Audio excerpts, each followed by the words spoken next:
Chapter 826, The Thought of Being Forgotten. Monday evening, 160 Birkeland Street. Klein set up a ritual and summoned himself. He planned on investigating the secret hidden in the sewers. While responding above the gray fog, he was in a dilemma about the card to use, the Black Emperor or the Tyrant card. It was like the selection of clothes before heading out. In consideration of how Backland was a place where the Church of Storms was a very powerful faction, and being afraid that he would end up attracting high-sequence irascible bros, Klein ultimately chose to use the Black Emperor card. He wore a crown and black armor with a cape behind him. Aside from this card of blasphemy, he also brought Creeping Hunger, Azek's copper whistle, Senner's gold coin, and Broken Finger, the Marauder Pathway's mystical item which Katlia had given him 3 hours ago, as well as some ordinary explosives. Of course, Klein didn't bring the entire crate of explosives. For a spirit body, it was just too heavy. He only took out 5 sticks and left Senner to hold them in his body. As for Death Knell, he had left it in his room. This was to prevent himself from having the urge to participate in a battle. He had very clear goals, so once he discovered any problems, to avoid danger, he would immediately leave and not stay behind.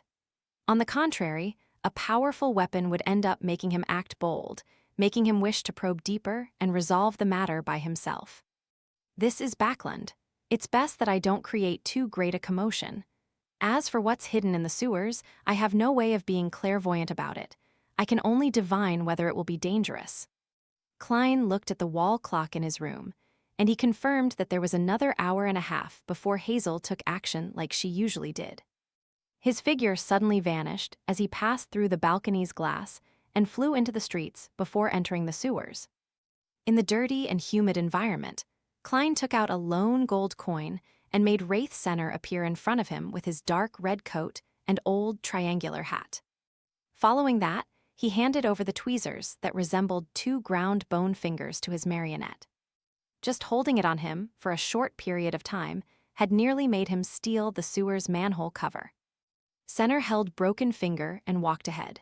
Dressed as the Black Emperor, Klein turned invisible and walked behind, allowing his marionette to open up a gap of at least 50 meters from him. With this distance between them, he was no longer affected by kleptomania, and as a dead person, Senner also lacked the thoughts of stealing. He didn't even have any thoughts. Turning in at the corresponding fork and passing through the hidden door, Wraith Senner held the grayish-white tweezer and appeared inside the half-natural, half-artificial cave. Unlike before, the oilskin-wrapped tools like shovels had changed positions. The hidden passage on the right had deepened a little. That was clearly Hazel's main focus. Right on the heels of that, Klein, who didn't enter the fork, stayed close to the wall of the sewers without touching it, his back facing the target region. He controlled his marionette as he walked deeper into the right passage. Soon, Senner came to the end. At this moment, Klein suddenly felt the grayish-white tweezer in his marionette's hand tremble subtly, as though it had been attracted by some unknown object not far away. The unknown item was deep and profound like a calm ocean. It made it difficult to pry into its exact state. A characteristic that's alive, much closer to that of a spirit. Klein was only able to determine this as he immediately let Senner use Mirror Leap to return to the half-natural, half-artificial cave, onto a shovel that hadn't rusted. He didn't attempt to head deeper underground via the passage. Then, Senner appeared again, took out the 5 ordinary sticks of explosives from inside its body, and placed them in different spots.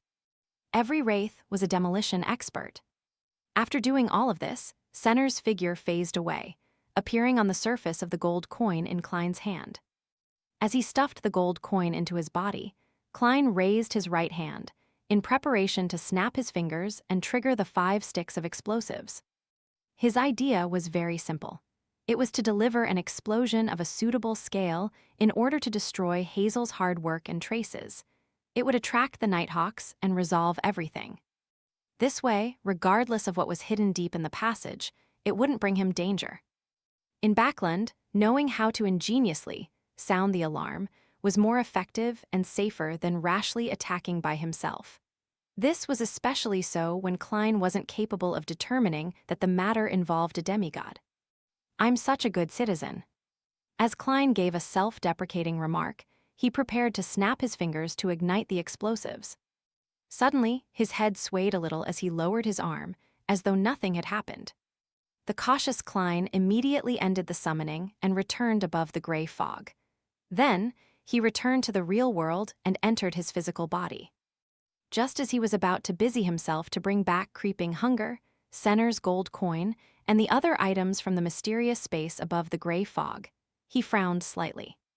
He seriously recalled the entire process of his late-night exploration, when he was alarmed to realize that he had apparently lost a small portion of his memories. He didn't remember if he had triggered the 5 sticks of ordinary explosives. As he turned his head to sense his surroundings and confirmed that the entire street was very silent, Klein began to believe that he hadn't snapped his fingers. This is a beyonder power of a dream stealer. It seems to be much stronger than Mobbit. If not for the gray fog and my habit of doing an after-action review, I might not have discovered that my thoughts of triggering the explosives were stolen away. The other party might have also snapped his fingers, but without the flame-controlling powers to work in concert, nothing happened. Klein's expression turned grave as he thought, prepared to make another attempt. Similarly, to prevent himself from being tracked, he still summoned himself and responded to himself. With the Black Emperor card, Klein left 160 Birkeland Street from another side, deliberately circling 2 streets away before arriving at the sewer's manhole. This time, he didn't approach the fork. Staying not far from the manhole, he used his enhanced flame controlling to sense the explosive and lifted his right hand. He raised it and lowered it as Klein rapidly ended the summoning, and returned above the gray fog to prevent himself from being attacked by an unknown existence. Not in a hurry to return to the real world, he sat at the chair of the world, doing a debrief of the entire process. I forgot to trigger the explosives again. If I didn't force myself to recall this, I wouldn't have even considered such a problem. Truly quite impressive. The one that steered Hazel to the sewers to dig is probably a demigod. Why didn't he directly parasitize Hazel? Could it be due to particular reasons that he's sealed somewhere in the sewers and can only release some of his powers to drive Hazel to help him via a dream? The one that caused Broken Fingers to react abnormally via the law of beyonder characteristic convergence is also him. He is unable to control the signs in regards to this. Klein thought as he wrapped the corner of the long-modeled table. After having a rough guess, he discovered that there was apparently no way of truly carrying out his original plans. This was because his thoughts would be stolen once he entered the distance in which he could use flame controlling to ignite the explosives. Even if he recalled it later, there was no way to make up for it.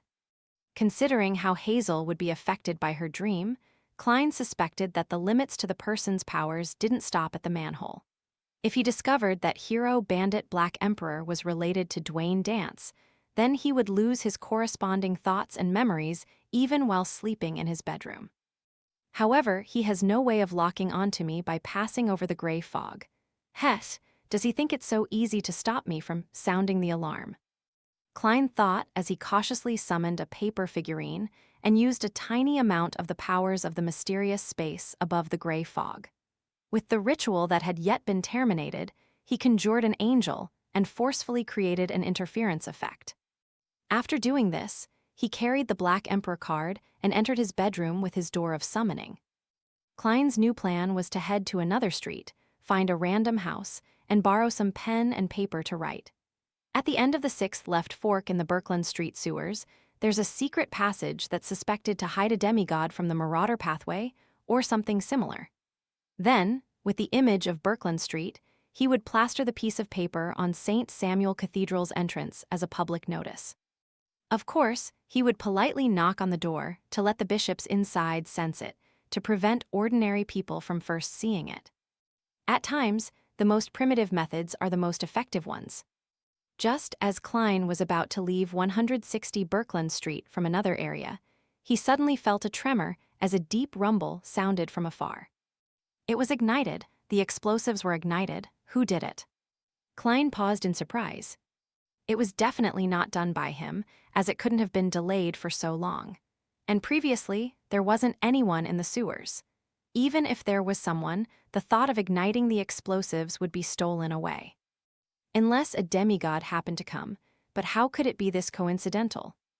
There's another possibility. It was done by the demigod from the Marauder pathway. He had repeatedly stolen my thoughts before, preventing me from using flame controlling. It was to buy time to leave. Now that it's finally done, he triggered the explosives to destroy all the evidence. That adheres to logic, as he should know very well that a powerful being whose origins can't be traced cannot be stopped if he insists on sounding the alarm. The best solution is to drop its tail in order to survive, just like a gecko. However, if he can leave, why did he steer Hazel into digging the secret passage? Doing so will deal tremendous harm to him. Klein thought of certain possibilities, but he was unable to verify any of them.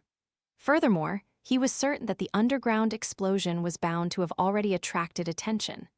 Hence, he immediately left Creeping Hunger and other items behind, terminated the summoning, and returned above the gray fog. After returning to the real world, he stopped the ritual, cleared the altar, and cleaned all traces before getting into bed. 39 Birkeland Street, Member of Parliament Mac's house. Hazel, who didn't sleep at all, was alarmed by the tremors and deep humming sound. She walked to the balcony and drew the curtains to look towards the sewer manhole. However, she didn't notice any anomalies. After observing for a while, the uncertain her had decided to cancel her operation for the night and sleep in peace. At this moment, she suddenly heard squeaking as she turned to look at the corner of her balcony. At some point in time, there was a gray rat sitting there covered in sewage water.